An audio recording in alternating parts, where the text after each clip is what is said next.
thème que je voudrais partager avec vous, c'est la vision qui triomphe de la pression. Amen.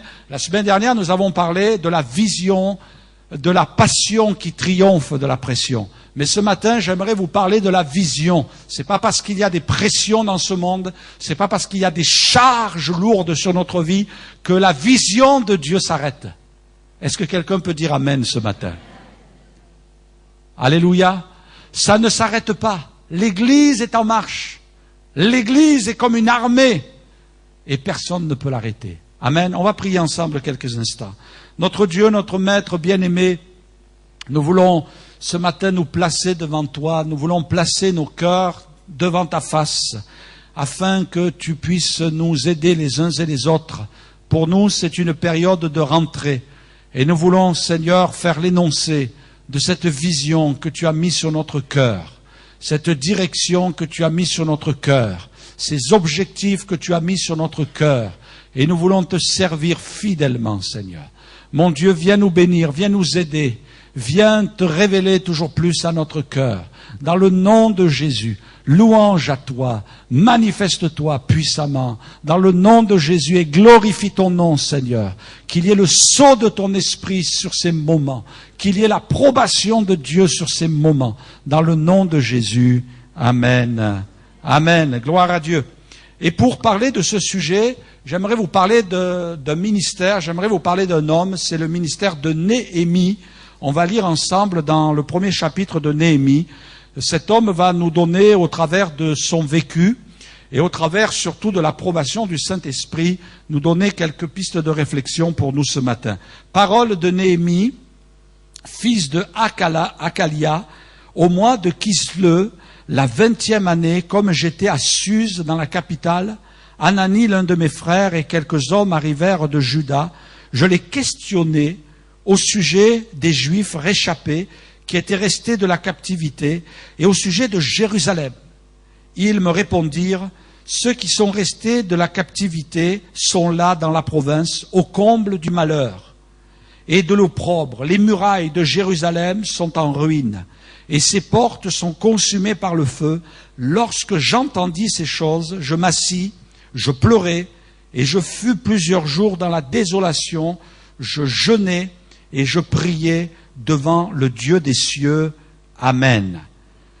Mettons le décor quelques instants. On a un fait dans l'histoire du peuple d'Israël assez douloureux lorsque, à cause de la dureté et de la désobéissance, de l'idolâtrie du peuple d'Israël et de la non-observation de la parole de Dieu, le jugement de Dieu s'est abattu sur Israël.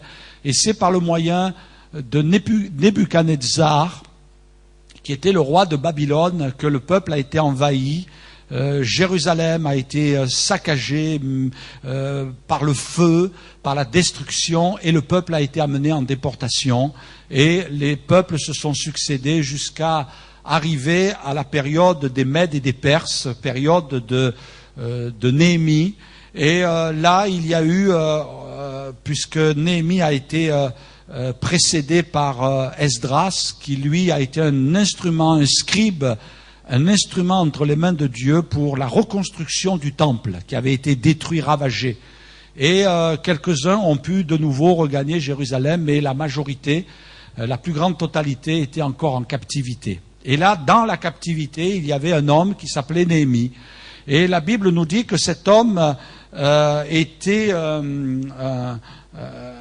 un homme auprès du roi de Suse, qui s'appelait Artaxerxès, et il avait des fonctions assez importantes dont on va parler dans quelques instants.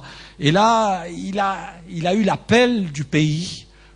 On comprend que c'est l'appel de Dieu, c'est l'appel du Saint-Esprit pour son peuple. Pour son peuple. Et il y a des instruments comme ça que Dieu a suscités, comme la reine Esther, instrument entre les mains de Dieu pour marquer sa génération, et des hommes comme cela qui ont été marqués. Et Dieu a mis à cœur à cet homme de reconstruire une muraille. La muraille qui entourait toute la ville de Jérusalem, muraille qui à cette époque-là était symbole de protection, symbole d'abri, qui pouvait garder des bêtes sauvages, mais aussi garder des ennemis le peuple qui était à l'intérieur. Et c'était important. Et donc Néhémie a pris ce fardeau sur le cœur. Mais quel défi! 500 ans avant Jésus-Christ, quel défi sur le cœur de cet homme. Et c'est vrai que Dieu met dans notre cœur toutes sortes de défis. Et dans son esprit, dans son cœur, il y avait une forte vision. Il n'a pas eu d'apparition, il n'y a pas eu de prophètes qui sont venus lui imposer les mains en disant « Dieu t'oint » pour que tu sois envoyé pour construire une muraille. Dieu t'appelle. Non, il a senti dans son cœur cette vision qui s'est dessinée par l'action du Saint-Esprit à l'intérieur de lui-même. Et au fur et à mesure qu'il évoluait dans ce domaine-là, il y avait l'approbation de Dieu, sûrement qu'il était quelquefois pris par le doute, quelquefois pris par le découragement, peut-être dépassé par l'ampleur de la tâche, mais toujours au fond de lui, la pensée du Saint-Esprit qui le poussait en lui disant « Allez, continue, avance, allez, avance, te décourage pas, on y va, on va construire, Dieu est avec toi, le ciel est en communion avec toi pour t'aider à reconstruire cette muraille. » Et par la grâce de Dieu, il est arrivé à un plein succès. Je vous invite à lire le livre de Néhémie. Prenez cette semaine le temps de lire le livre de Néhémie. Ça va vous encourager. Ça va vous encourager. Il avait tout pour être heureux. La Bible nous dit que Néhémie était installé dans un certain confort. Il était échanson du roi. Échanson du roi. Qu'est-ce que c'est un échanson? Voilà une gravure. À cette époque-là, Canon n'existait pas encore. Donc, on avait affaire plutôt à des dessinateurs. Un échanson, c'était un officier reconnu par la cour et par les rois, et notamment ici, et que le but était de donner du vin à boire au roi. Vous allez me dire, bon, hein, il n'y a pas besoin de sortir de Saint-Cyr, il n'y a pas besoin de sortir de Polytechnique pour être auprès du roi, mais pour le faire boire du vin. Vous comprenez qu'à cette époque-là, quand on voulait liquider un roi, on l'empoisonnait.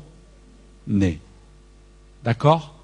Donc il fallait que ce soit un homme de confiance, un homme sûr, un homme qui ne change pas d'avis comme il changeait de chemise, un homme qui soit presque l'ami du roi, proche du roi. Et on imagine que Néhémie n'était pas inquiet concernant peut-être une période difficile de chômage qu'il pourrait traverser. S'il y a restriction de personnel à l'Élysée, s'il y a restriction de personnel dans la maison du roi, on sait très bien que c'est pas lui qu'on va mettre dehors. Il est plus important que le cuisinier. Il est plus important que le comptable. Il est plus important que le général de l'armée, parce que la vie du roi dépend de cet homme-là. On sait qu'à l'époque des pharaons, Joseph, qui était contemporain de cette histoire, a connu des prisonniers, un était échanson et l'autre était panetier. Il y en a l'échanson, celui qui donnait à boire le vin, a été rétabli, le panetier a été pendu. Parce que peut-être il y a eu de mauvaises intentions et on sait que c'était une fonction importante. Toujours est-il qu'il était dans la sécurité. Il était dans la tranquillité. Le roi le plus puissant du territoire est là. Pourquoi retourner avec le peuple à Jérusalem? Il est dans la désolation, il est dans la misère, il est dans la souffrance. Pourquoi retourner à Jérusalem? On est tellement bien dans la maison du roi. Je suis bien habillé parce que, bon, attention, quand les autres rois, quand les grands de ce monde viennent voir le roi Artaxerxès, eh bien, ils sont contents de voir des beaux bijoux, des beaux habits royaux. J'ai tout ce qu'il faut, je suis bien nourri, j'ai la sécurité de l'emploi. Je ne me fais pas de soucis pour ma retraite. 62 ans, 63 ans, 65 ans, 67 ans, 95 ans. C'est pas grave. C'est pas un travail trop pénible. Il n'y a pas de souffrance à ce travail. Je suis bien.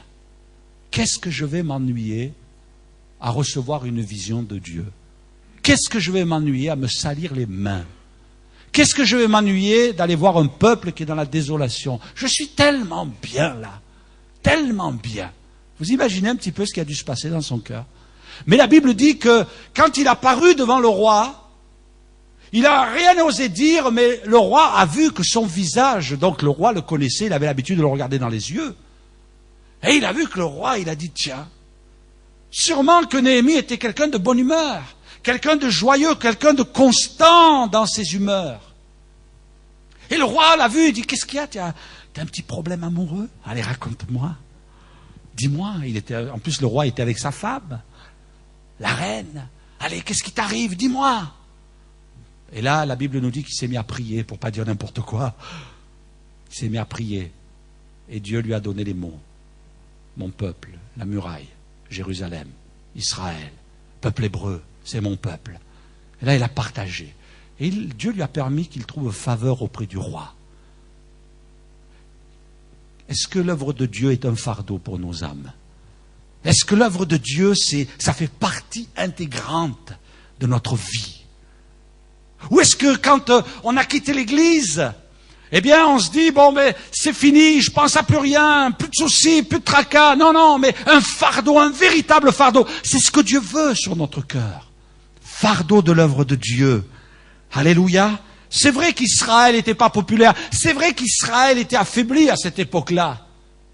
C'est vrai qu'Israël n'avait plus d'armée. C'est vrai qu'Israël n'avait plus d'argent. C'est vrai qu'Israël n'avait plus de culte peut-être qui était pratiqué raisonnablement. Mais ça restait Israël. C'est vrai qu'on pourrait dire que l'Église aujourd'hui, elle n'est pas tellement représentative. L'Église, on ne va pas la solliciter, on ne va pas lui demander son avis. Mais ce n'est pas parce que l'Église est affaiblie que le peuple de Dieu doit être affaibli. Ce n'est pas parce que l'Église n'a pas d'impact dans la société que l'Église ne doit pas avoir d'impact dans le cœur des âmes et continuer l'œuvre de Dieu, mes frères et sœurs. Il faut que nous prenions conscience de cela. C'est vrai qu'il y a de la pression, mais il faut garder la vision. C'est vrai que Néhémie avait la pression de la sécurité. C'est vrai que Néhémie, il y avait une pression au fond de lui en disant « Reste tranquille, tu as un job en or, tout le monde l'envie. Il y a des gens qui voudraient te voir mort pour prendre ta place, Néhémie. Alors écoute, garde ce poste et tais-toi, s'il te plaît, laisse faire quelqu'un d'autre. Il y a sûrement un prophète, il y a sûrement peut-être un illuminé qui va se lever pour construire la muraille. C'est pas ton boulot. Toi, tu t'occupes du vin. T'as même pas les mains rugueuses. T'as même pas les mains d'un ouvrier. Tu sais même pas comment on construit une muraille. Alors Néhémie, reste tranquille. Repose-toi. La pression de la sécurité de l'emploi, de la tranquillité. Peut-être que quelquefois on raisonne comme ça, nous aussi. Pasteur, on n'est pas venu au culte ce matin pour que vous nous mettiez la pression. Parlez-nous de la vision sans la pression. S'il vous plaît, pasteur. Mais je ne pourrais pas vous parler de la vision. Parce qu'il y a toujours une pression que Dieu veut que nous ayons pour que nous nous appuyions sur lui. Et lisez la Bible. Et venez nous voir. Et nous dire, regardez, pasteur. Regardez dans la Bible, on a trouvé que l'œuvre de Dieu, ça a toujours été facile. Tous les hommes qui ont servi Dieu dans la parole de Dieu, ça a été facile. J'aimerais bien que vous me montriez cela. Même à la naissance de l'Église, on sent qu'il y a vraiment une action du Saint-Esprit. Combien il y a de pression. Mais ce qu'il y a, c'est qu'ils n'ont jamais arrêté la vision. Mes frères et sœurs, j'aimerais vous dire une chose ce matin avec mon cœur. Il ne faut pas arrêter la vision. Quelquefois, on a été peut-être un peu tenté d'arrêter la vision. Mais il ne faut pas l'arrêter. Il faut continuer dans la vision. Parce que le jour où on arrête la vision, on arrête tout. On arrête l'œuvre de Dieu. On empêche l'œuvre de Dieu d'aller plus loin. Néhémie, il n'a pas été comme Jonas. Jonas, il a préféré répondre à la pression de la sécurité. Va à Ninive? Non, non, non, Seigneur, je ne vais pas à Ninive, je vais à Tarsis. Et il est parti à Tarsis. Mais finalement, Dieu l'a lâché. Non, non, je ne te suis pas dans cette affaire-là. Et Dieu veut que nous soyons fidèles. Et Néhémie est allé vers une construction alors que tout était en ruine. Et c'est vrai que quand on regarde notre monde, on sent vraiment que notre monde est en ruine. On va lire ce passage où il est marqué, Néhémie chapitre 2, on va lire cette partie. J'arrivai à Jérusalem et j'y passai 3 jours. Après quoi je me levai pendant la nuit avec quelques hommes sans avoir dit à personne ce que mon Dieu m'avait mis au cœur. C'est ça la vision. De faire pour Jérusalem. Il n'y avait avec moi d'autres bêtes de somme que ma propre monture. Je sortis de nuit par la porte de la vallée et je me dirigeai contre la source du dragon et vers la porte du fumier, considérant les murailles en ruine de Jérusalem et réfléchissant à ces portes consumées par le feu. Considérant, réfléchissant, c'est impressionnant de faire l'œuvre de Dieu avec ça. Vous savez que Dieu fait appel à notre raisonnement. Il y a des gens, quelquefois, qui disent « Oh là là, mais attendez, qu'est-ce que vous avez reçu? Est-ce que vous avez eu un songe? Est-ce qu'il y a un ange qui est venu frapper à votre porte et il vous a dit des choses ?» Non, regardez, considérant et réfléchissant. Et je crois que Dieu nous amène à avoir des réflexions, à avoir des considérations avec le Saint-Esprit. Et à constater les besoins, à constater ce qui est à faire. Est-ce que notre monde n'est pas en ruine? Et vous savez, quand on entend un petit peu les bruits, bon, vous allez me dire, il y en a toujours des gens négatifs, mais on a l'impression qu'on ne va pas vers quelque chose de très, très, très, très facile. On ne sait pas. On sent qu'il y a des menaces concernant l'avenir. On le sait, nous, parce qu'on connaît la parole de Dieu. Mais ce n'est pas parce qu'il y a une pression d'un monde qui va vers sa ruine que l'Église va finir en ruine. Comprenez ce que je veux dire? L'Église, elle peut finir glorieuse. Amen. Même si le monde dans lequel nous sommes est un monde en ruine. Il faut que nous ayons cette vision. Si l'Église n'est pas capable de répondre aux foyers brisés, si l'Église n'est pas capable de répondre aux gens qui vivent la misère, si l'Église n'est pas capable de répondre aux besoins et à l'aide de ceux qui souffrent dans leur santé, si l'Église n'est pas capable de répondre à ceux qui passent par le chômage, si l'Église n'est pas capable de répondre à ceux qui ont des soucis de famille, alors l'Église, elle ne sert à rien. Mais pasteur, le monde est en ruine. C'est vrai que le monde est en ruine, mais l'Église, elle n'est pas en ruine. L'œuvre de Dieu n'est pas en ruine. Pourquoi? Parce que c'est Dieu qui tient son œuvre. L'Église, elle est appelée à répondre aux besoins de ceux qui sont dans la ruine et qui en ont assez et qui veulent se tourner vers une espérance réelle, qui veulent se tourner vers Dieu. Et ce matin, je sais que parmi nous, il y a des gens, vous en avez assez de ce monde, vous avez eu de l'argent, vous avez eu des plaisirs, vous avez eu toutes sortes d'avantages, mais au fond de vous, vous cherchez des valeurs sûres. L'Église est une valeur sûre, Jésus est une valeur sûre. Même si le monde est en ruine, l'Église ne perd pas la vision. Même s'il y a une pression, l'Église, elle n'est pas en dépression. L'Église, elle garde la paix. L'Église est confiante. L'Église est sereine. Comme Jésus dans la barque lorsqu'il y a eu la tempête. C'est vrai qu'on est dans une barque. L'Église ressemble à une barque. Et il y a des tempêtes. Et quelquefois, les tempêtes secouent aussi l'Église. Parce qu'on reste des humains. Parce qu'on est inquiet. Parce qu'on a peur. Parce qu'on se réveille la nuit avec des cauchemars. En disant, comment je vais faire? Mais le Seigneur est fidèle, parce qu'il nous dit, ne succombe pas à la pression. Il y a des pressions qui se sont exercées sur ta vie. Combien de fois, mes frères et sœurs, combien de fois il m'est arrivé de dire, j'arrête?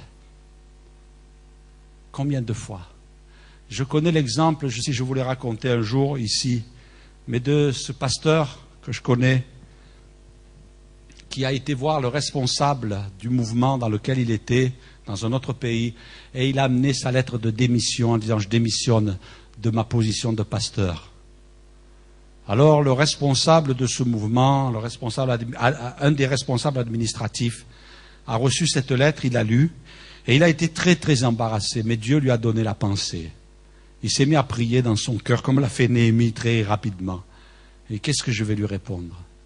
Alors il lui pose la question, il dit, tu es pasteur? Il dit oui. Il dit, qui c'est qui t'a appelé à servir Dieu? Et il dit, ben c'est Dieu. Alors il prend la lettre, il la lui donne, il dit, c'est pas à moi que tu dois le donner, c'est à Dieu. Il est reparti avec sa lettre. et il est toujours dans le ministère.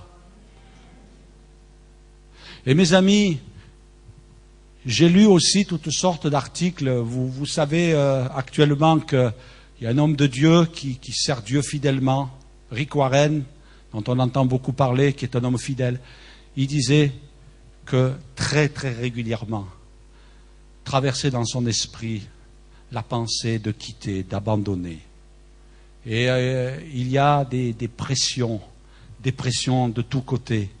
Et combien de fois, je pense que je peux partager ça avec Bruno, je peux partager ça aussi avec Jean-Alain. Préparez-vous les gars, Rémi et Jérémy.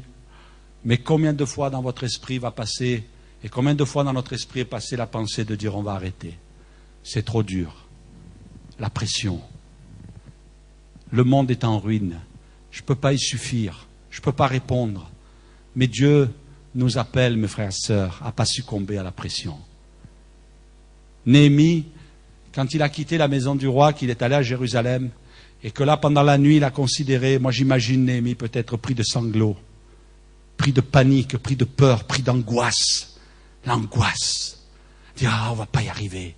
Ça ne va pas marcher. Je ne sais pas faire. Je n'ai pas d'argent. Je n'ai pas les moyens. Mais Dieu est fidèle. Ne succombe pas à la pression. 11 fois, Néhémie a eu recours à la prière dans son livre. 11 fois. Il a passé du temps dans le jeûne. Quand nous avons lu du mois de Kislev au mois de Nisan, il y a 4 mois, pendant 4 mois, il a passé du temps, peut-être par à-coup, dans le jeûne et la prière. Mes frères et sœurs, je veux que vous sachiez ce matin qu'avec le conseil d'administration, pendant plusieurs samedis, nous allons passer du temps dans le jeûne et la prière. Il faut que vous le sachiez. Le conseil d'administration est au travail. Et ils me connaissent, puisque nous travaillons depuis des années. On ne fait pas du bricolage, on ne se raconte pas des belles aventures, on ne se sort pas des bouteilles de champagne, ce n'est pas notre style. Ça ne nous effleure même pas. Depuis que je suis pasteur ici, on a dû faire 3 ou 4 repas ensemble. Depuis 14 ans que j'exerce mon ministère. Non, ce n'est pas notre but. Nous, ça ne nous intéresse pas. Attention, j'ai rien contre le champagne, j'ai rien contre ceux qui en boivent. Mais ce n'est pas le but. On se rencontre et on travaille. Et même, quelquefois, on sue. On transpire dur. Ils savent que depuis des années, les frères du conseil, je parle pas mal d'eux, mais depuis des années, on exige, on impose un travail, qu'on s'impose à soi-même. Et là, on va passer du temps. Et unanimement, ils ont répondu favorablement, les frères du conseil, avec la sœur qui est dans le conseil aussi. Répondu favorablement, se dire, pendant plusieurs samedis, on a besoin de chercher la face de Dieu, parce qu'il y a une pression, mais on ne veut pas succomber à la pression, on ne veut pas que la pression l'emporte sur la vision.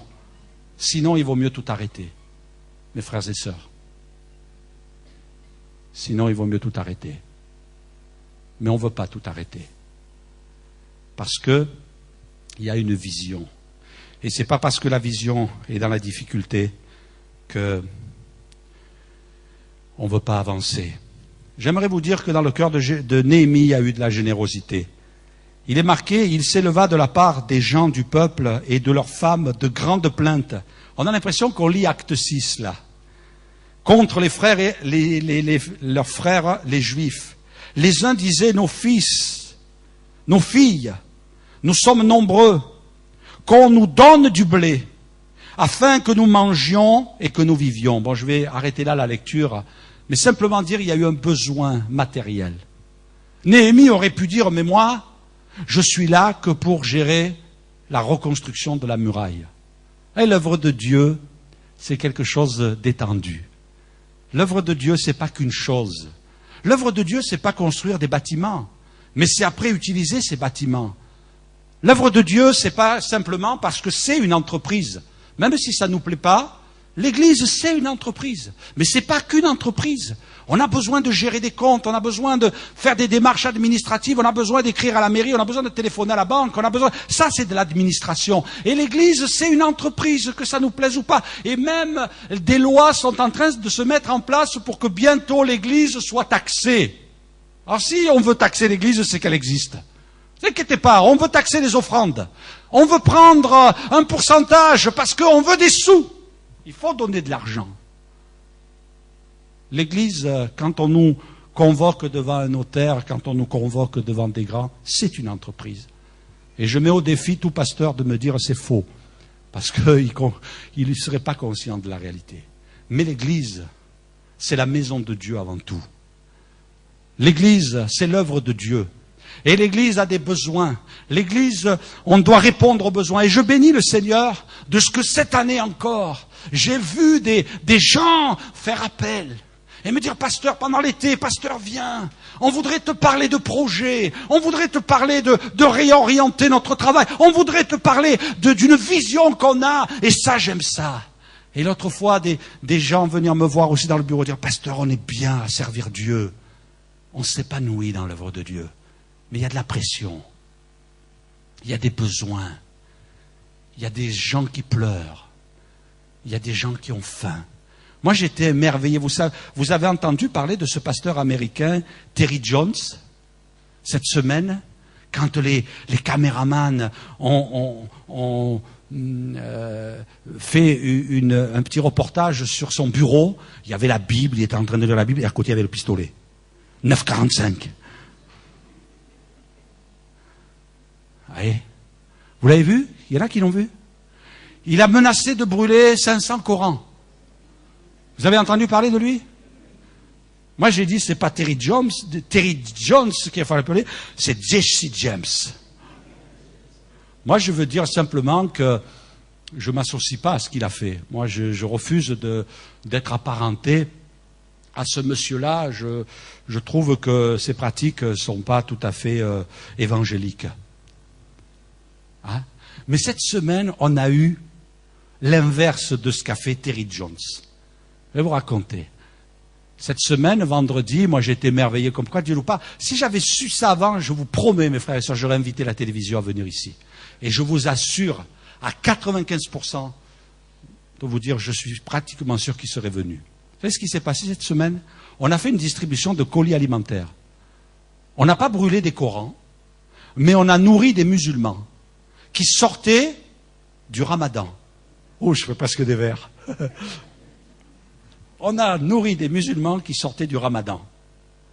Mais c'était une joie. Parce qu'au lieu d'être attendus avec un pistolet, ils étaient attendus avec un colis. Et vous savez ce qui s'est passé? C'est que comme ils sortaient du Ramadan, et on est impressionné de voir, et ce matin je le dis, parce que s'il y a des musulmans extrémistes qui ont fait écrouler les 2 tours, ils ne sont pas tous comme ça. Ça ne veut pas dire qu'on va approuver, non, vous comprenez ce que je veux dire, dire qu'il faut rendre à César ce qui est à César aussi. Eh bien, ces musulmans, et vous pourrez demander à Solange, et d'ailleurs, ceux qui ont prévu de rester au repas, vous allez goûter ce que je vais dire là. C'est qu'ils ont tous, les uns après les autres, amené des gâteaux. Est-ce qu'il y en a qui aiment les gâteaux orientaux, qui sont bons? Je sais que Bruno, il aime les cornes de gazelle. Ah non, c'est Marie. Mais vous en aurez pas, tant pis. On va les manger, on passera à vous. Des cornes de gazelle, des comment ça s'appelle là, les trucs au miel. Il y en a un autre, c'est de la semoule avec du pruneau dedans. C'est mes préférés, ceux-là. Et à un moment donné, elle est là, Solange? Non, elle n'est pas là. Elle n'est pas là, Solange? Elle est où? Lève la main, Solange. Elle travaille, elle prépare les côtelettes. Hein? Elle nous sortait du frigo en disant, hey, il y a une famille qui m'a amené ça, hey, il y a une famille qui m'a amené ça, hey, il y a une famille qui m'a amené ça. Et finalement, ça va être sorti pour le dessert. Je dis, c'est quand même merveilleux. Il y en a qui mettent les pistolets, qui menacent de brûler le Coran, mais il y en a qui prouvent leur attention vers un monde en ruine en donnant à manger aux pauvres. Amen. Est-ce que l'église de Limoges, mes frères et sœurs, est-ce que l'église de Limoges, elle peut continuer dans cette vision? Est-ce que vous nous donnez la permission d'aller plus loin, mes frères et sœurs? Là, c'est un flot d'amen qu'on devrait avoir. Est-ce que on peut entamer, j'appellerai ça, vous en entendrez parler à plusieurs reprises, est-ce qu'on peut entamer la phase 2? On est en train de finir la phase 1, là. La phase 1 qui a duré, et Dieu sait pourquoi. Dieu sait pourquoi. Moi, j'aurais préféré que la phase 1 soit plus facile, que la phase 1 soit plus courte, et que la phase 1 soit moins coûteuse. Mais on est dans la phase 1. Et on va finir la phase 1. On va la finir. Et on va la finir avec joie. On va la finir avec bonheur. Cette semaine, on a retenu notre souffle. On a eu une demande d'une personne très intéressée pour l'achat de notre deuxième appartement. Vous savez que nous avons 2 appartements. Nous en avons quasiment vendu un. Nous avons signé chez notaire une réservation. Donc, pour un, c'est clôturé. Nous avons un deuxième et on s'acharne, on fait notre travail. Vous inquiétez pas. Là, on essaie de prendre conscience aussi du besoin et d'y répondre. Et on fait de la publicité, on va passer du temps dans le jeûne. On vous invite aussi, frères et sœurs, au mois de novembre, début novembre, nous aurons un temps de jeûne et prière avec toute l'Église. Et nous allons prier pour clôturer la phase 1 et pour démarrer la phase 2. Mais on ne démarrera pas la phase 2 tant que nous n'aurons pas clôturé la phase 1, soyez rassurés. La phase 1, pour le moment, ça a été tout ce que nous avons pu faire, la construction, l'aménagement de ce bâtiment, la mise en place, les lieux, toutes les démarches administratives. Ça y est, nous sommes dans partie que cette phase 1 est achevée à 98%. Il nous reste les 2%. Vente du deuxième appartement. Remboursement du pré-relais pour clôturer la phase 1. Mais mes frères et sœurs, vous savez que nous ne sommes pas venus ici pour nous arrêter à la phase 1. Je comprends que quelquefois il y a la pression, mais la pression n'enlèvera jamais la vision. Nous allons y arriver. Nous allons y arriver. Et c'est par la foi que je dis cela. Et j'aimerais ce matin que chacun de nous, nous puissions dire, nous allons y arriver.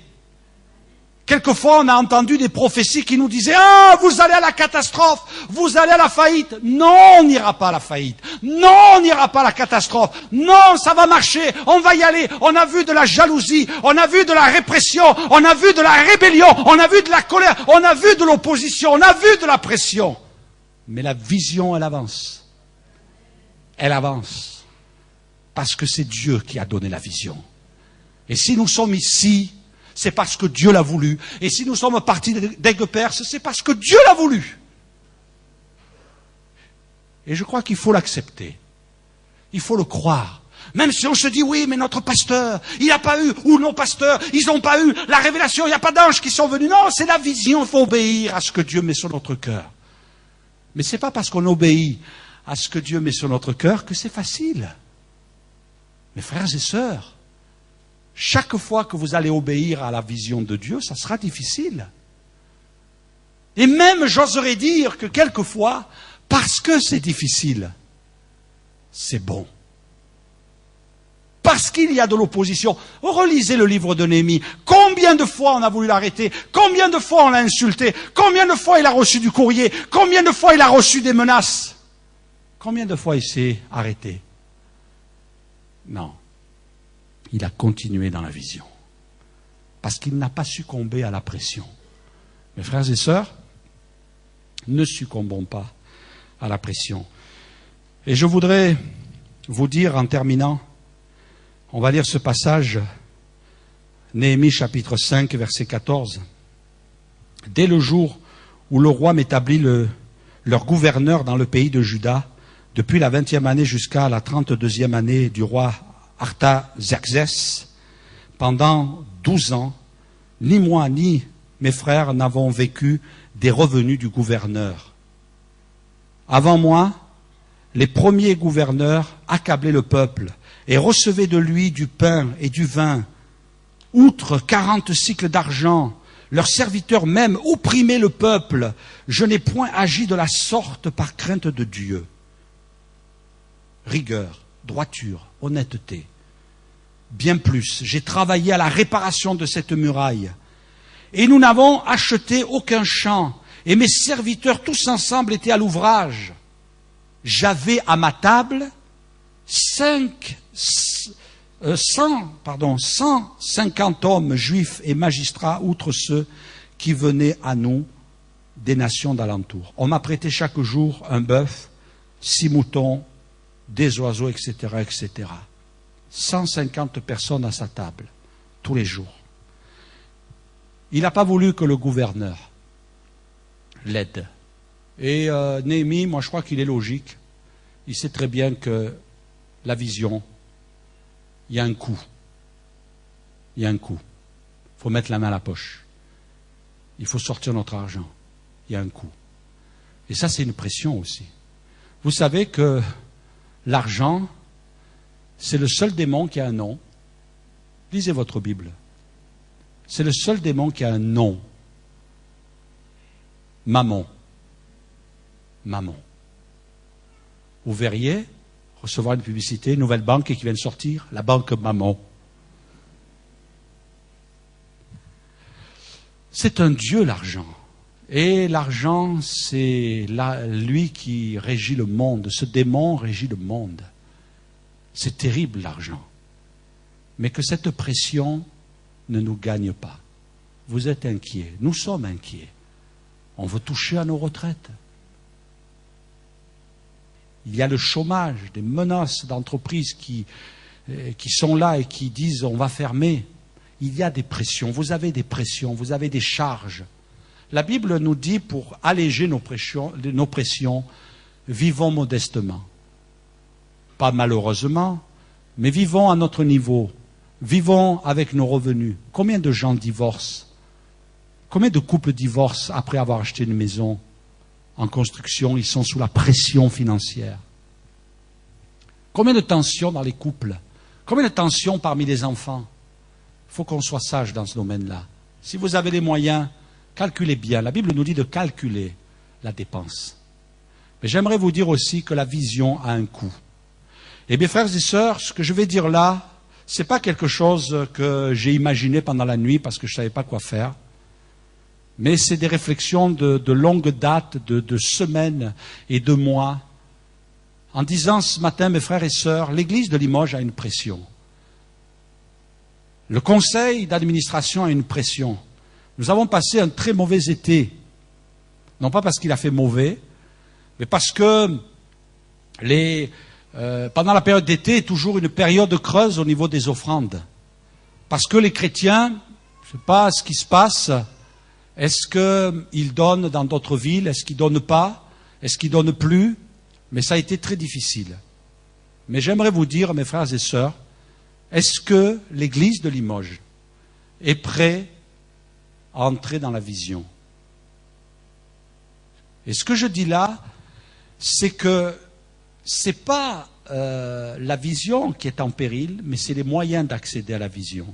C'est-à-dire qu'on arrive au moins à gérer notre budget qui correspond à un roulement régulier de charges et par rapport aux entrées qui vont correspondre aux sorties. Mais si le peuple de Dieu est négligent, quelquefois on regarde, on dit « Oh, on est dans une belle église, les locaux sont agréables, alors l'église n'a pas besoin, je vais donner ailleurs. » Mais c'est totalement faux. Les besoins d'une église comme la nôtre sont bien plus importants qu'une autre église. Et finalement, cette tendance à dire « Je vais pas pouvoir continuer à donner mon offrande, je vais donner ailleurs, parce qu'il y a des besoins ailleurs. » Et résultat, c'est qu'on est dans une phase de difficulté. On est dans une réflexion, on est dans un temps de prière. Mais je voudrais dire à l'Église ce matin, de tout mon cœur, en toute simplicité, est-ce que l'Église de Limoges veut au moins, se donner les moyens de se maintenir? Est-ce que nous pouvons continuer dans le service de Dieu? Aujourd'hui, la réflexion, c'est uniquement une réflexion, se dire si nous continuons comme ça, on ne pourra pas avancer. On ne peut plus soutenir un ministère et demi. Donc il va falloir se séparer d'un poste. Et je pense que ce n'est pas le désir de l'Église. Je pense que l'Église doit savoir. Je pense que l'Église doit être au courant.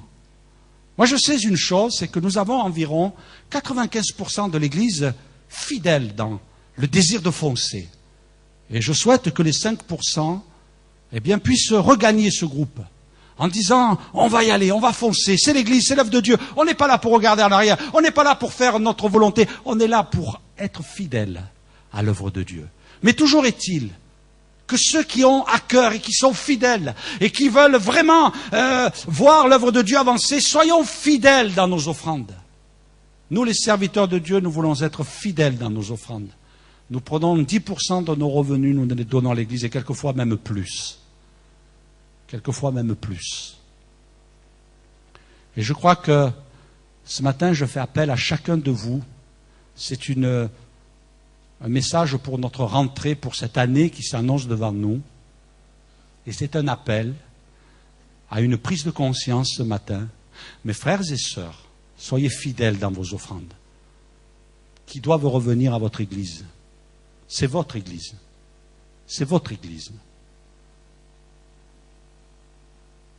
N'entrez pas dans ce mauvais raisonnement qui est ténébreux de faire du chantage à l'offrande. Votre offrande, vous la donnez à Dieu et vous la donnez pour votre Église.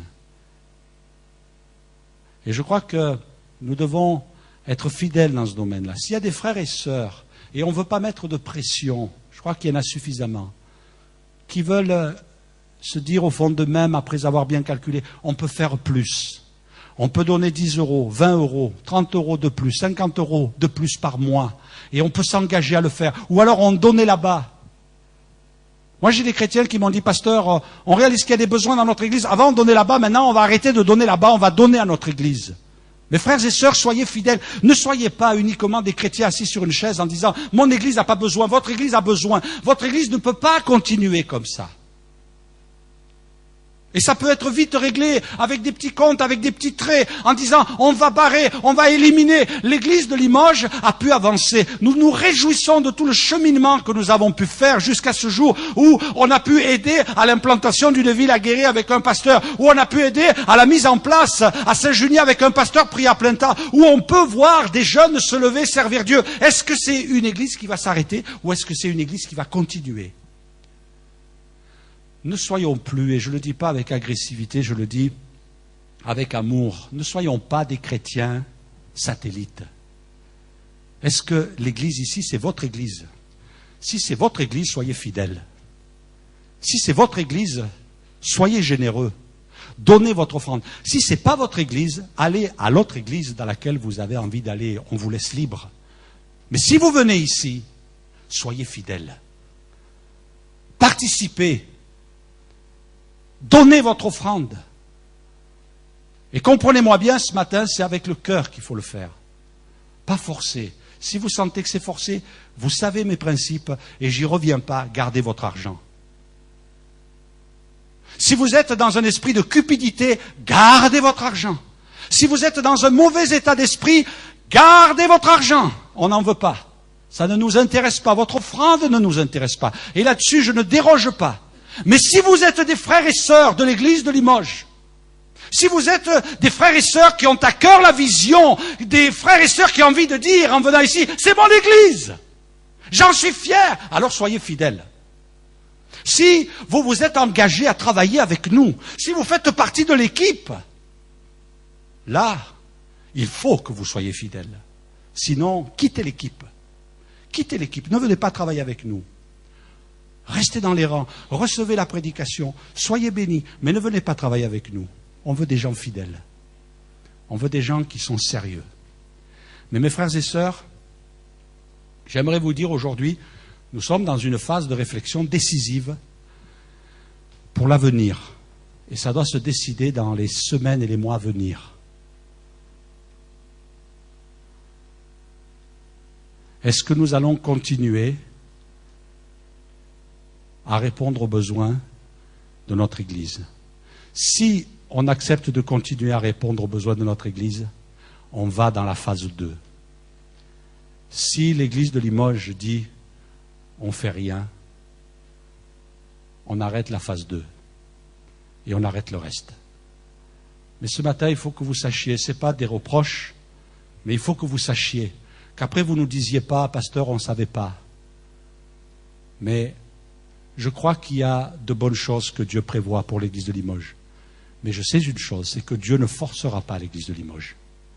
Nous bénissons Dieu. Et je loue Dieu pour tout le cheminement que nous avons fait.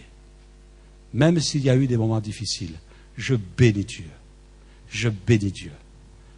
Et même si quelquefois on ne s'y est pas bien pris, je ne regrette pas les décisions quelquefois que nous avons dû prendre, douloureuses, déchirantes. Mais je crois que Dieu prévoit un bon temps. Est-ce que ce matin, l'Église de Jésus va être fidèle. Est-ce que l'Église de Jésus va continuer? Est-ce que l'Église de Limoges va continuer? On sait une chose, c'est que par rapport aux chiffres, nous sommes bien en dessous de la réalité. Donc si on dit ça, ce n'est pas pour mettre la pression. Néhémie a répondu aux besoins du peuple. Ce matin, je voulais vous apporter cela, vous dire que nous voulons être fidèles, nous voulons servir l'Église, les serviteurs de Dieu, fidèlement. Nous le ferons de tout notre cœur, nous le ferons courageusement. Mais ce matin, que chacun puisse s'examiner, que chacun puisse voir les besoins. Et je sais qu'une très grande partie de l'Église a envie de foncer, a envie de servir, a envie d'aller plus loin, a envie d'entrer dans la vision, a envie d'entrer dans une phase nouvelle. Alors je crois que Dieu veut nous y entraîner. Et que ceux qui prennent conscience de cela, eh bien vous pouvez vraiment répondre au-dessus de toute espérance. Mais soyez fidèles dans vos offrandes. C'est ce qui va aussi nous permettre d'aller plus loin. Néhémie a reçu à sa table. Il y a un coût. Et Néhémie n'a pas dit « Oh, mais on ne parle pas de ces choses-là ». Il y a un coût. Et l'Église a un coût aussi. Et nous voulons être sérieux. Nous voulons placer en priorité notre Église et considérer les besoins de notre Église et le faire avec sérieux devant Dieu. Et je vous encourage ce matin. Ça va être déterminant dans les mois à venir. Le conseil d'administration est au courant. Le conseil d'administration va jeûner. Au mois de novembre, nous allons jeûner. Mais Dieu ne fera pas ce que nous sommes appelés à faire nous-mêmes. C'est nous qui sommes appelés à le faire. On va se tenir devant Dieu ce matin. Et on va considérer ces choses-là. Et peut-être même, mes frères et sœurs, ce matin, peut-être quelqu'un a besoin, dans ce domaine-là, de s'humilier devant Dieu et de dire pardon, Seigneur. Peut-être je n'ai pas été fidèle. Parce que notre offrande, c'est spirituel aussi. C'est spirituel. Soyez des membres de l'Église. Soyez pas des papillons, comme disent certains, ou des satellites. Mais soyez des membres de l'Église. Soyez présents dans votre Église. Aimez votre Église. Servez-la. Servez-la. Jésus s'est offert pour l'Église. Jésus a été crucifié pour l'Église. Et ça, c'est une doctrine qu'il ne faut pas oublier. Quelquefois, on l'oublie, mais c'est une doctrine de la parole de Dieu. Jésus a été crucifié pour l'Église aussi. Et nous voulons considérer, ce matin, ça me coûte, mais je veux être fidèle. Je vais inviter les musiciens, je vais inviter les frères pour la Sainte Seine aussi. Et nous allons ce matin apporter aussi le sacrifice de nos vies devant Dieu, sacrifice de nos cœurs devant Dieu. Et dire, Seigneur, nous te plaçons nos vies ce matin. Alléluia, alléluia, alléluia. Et peut-être même prier pour cette phase 1 que nous voulons terminer avec succès. La Bible dit que Dieu a donné du succès à Néhémie. Et Dieu donne du succès à ceux qui ont une vision. Alléluia. Est-ce que je peux vous demander de vous lever? C'est l'Église tout entière qui va prier ce matin. Alléluia, alléluia, alléluia, alléluia. Alléluia, alléluia. Seigneur, tu vois nos cœurs ce matin. Il n'y a pas de gens, il n'y a pas une personne, Seigneur, qui peut se cacher devant toi. Personne ne peut se cacher devant toi. Nous voulons être vrais, bannir de nos cœurs toute hypocrisie et peut-être même tout mensonge. Ne voulons pas ressembler à Ananias et Saphira qui ont voulu tromper. C'est la mort qui les a atteints. Et Seigneur, ne voulons pas que la mort spirituelle nous atteigne. Ne voulons pas que la mort visite nos foyers comme en Égypte pour frapper nos enfants, pour frapper nos proches. Seigneur, ne voulons pas la mort, nous voulons la vie. Et la Bible nous dit, Seigneur, que l'offrande qui t'est apportée, soit de nos vies, soit de nos biens, c'est comme une bonne odeur qui monte à tes narines, Seigneur. Nous voulons te bénir de tout notre cœur, notre Dieu. Et nous voulons aimer ton Église, nous voulons aimer ton œuvre que tu as implantée ici, Seigneur. Et nous te bénissons pour tout le cheminement. Quand nous regardons dans l'histoire, Seigneur, nous voyons ton Église qui a voyagé de lieu en lieu et qui a été bénie malgré des fois les combats, les difficultés. Et Seigneur, tu nous as bénis, tu nous as gardés. Et nous voulons, Seigneur, te louer pour cela. Et te prier, Seigneur, de nous entraîner plus loin. Je sais, Seigneur, que dans ton Église, il y a des hommes, des femmes, en grand nombre, qui ont vraiment envie de foncer, qui ont envie de te servir, qui ont envie de te plaire, qui ont envie de t'honorer, Seigneur, qui ont envie d'être sérieux. Je te prie, Seigneur, de nous entraîner tous ensemble, afin que personne ne reste en arrière ce matin, que personne, Seigneur, ne reste là, replié sur lui-même, mais que tous nous puissions nous lever comme un seul homme. Le pays est en ruine. Le monde qui nous entoure est en ruine. L'Église doit être fidèle. L'Église doit répondre aux besoins des âmes, des pauvres spirituellement parlant, des pauvres qui sont dans la misère matérielle, des pauvres dans la moralité. Seigneur, nous voulons proclamer ta victoire.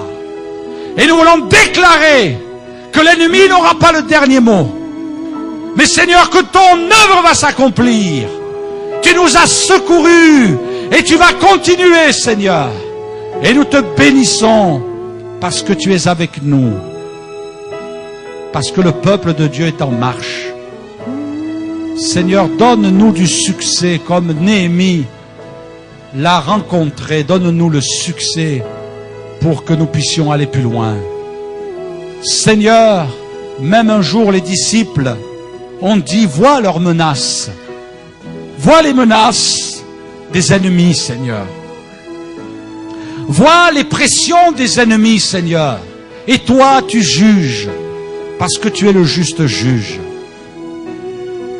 Et tu agis, Seigneur. Et nous te bénissons, parce que tu es avec nous, Seigneur.